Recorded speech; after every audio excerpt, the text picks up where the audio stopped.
Alright guys, we're back. A few things here. Oven mitt.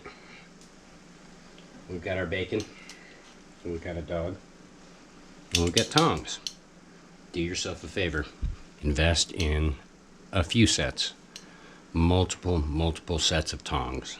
You will use tongs for everything. Whether it's picking up just a slice of bacon,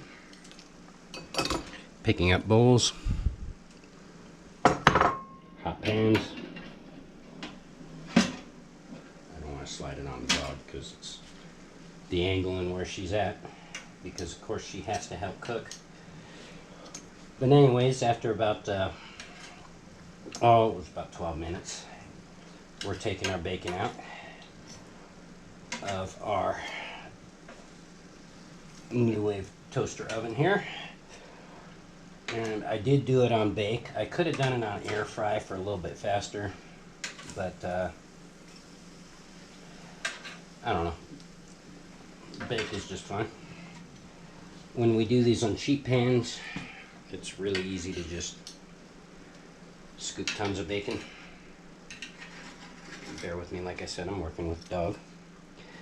Usually I scoop these onto a paper towel, but because they're going in my potatoes, I'm not so concerned about the grease. I actually want the grease because when I fry the potatoes, I'm going to need the oils. So we're going to go ahead and lay out our next run. Pretty simple.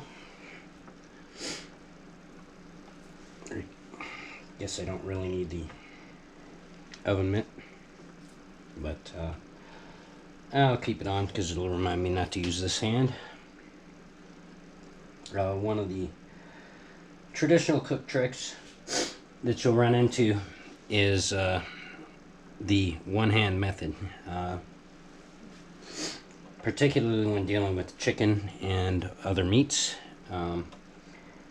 It's not uncommon for a cook to use one hand to handle utensils and one hand to handle the meats, and this reduces the possibility of cross-contamination.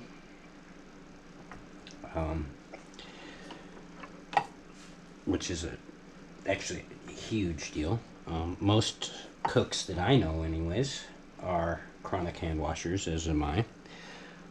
Even when I'm not cooking, I've been known to wash my hands for everything. I am a smoker, and therefore if I go out and smoke, I wash my hands. If I reach in my pockets, I've been known to wash my hands, just as a habit.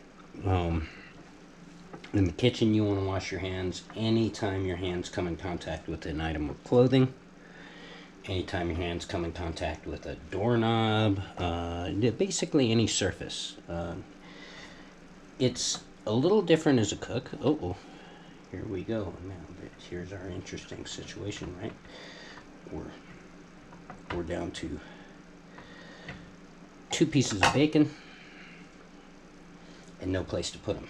So what I'm going to do is I'm going to lay these on top, and I'm going to remember that I laid them on top, because as these shrink, I will be able to make room for them, and then I'll be able to work with them. So again, I've got my compromised hand. This is also a compromised hand, so they both get washed, as well as the oven mitt. This is my rack oven mitt. This oven mitt, it's nothing but racks. It never touches food. I have another oven mitt that I use in the event that I may touch food. Obviously you can see this one's been spilled on. But this is more when I'm doing pots and soups and things that I'll use. The oven mitt that I use that may touch food generally gets washed every time I use it. I'd love to say I wash it every time I use it, but I'm at home, and sometimes I'll cook 2-3 meals in a day. So the right answer is, I wish it got washed. So I've got my clean hand, and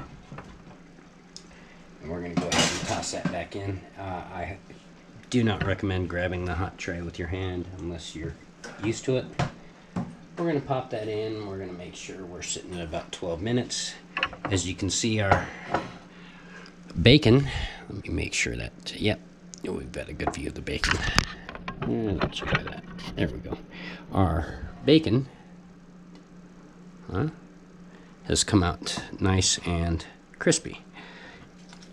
You can actually hear it in there, which is good. So we're going to use this in our sliced potatoes. I will be slicing these with the skin on because I believe in nutrients.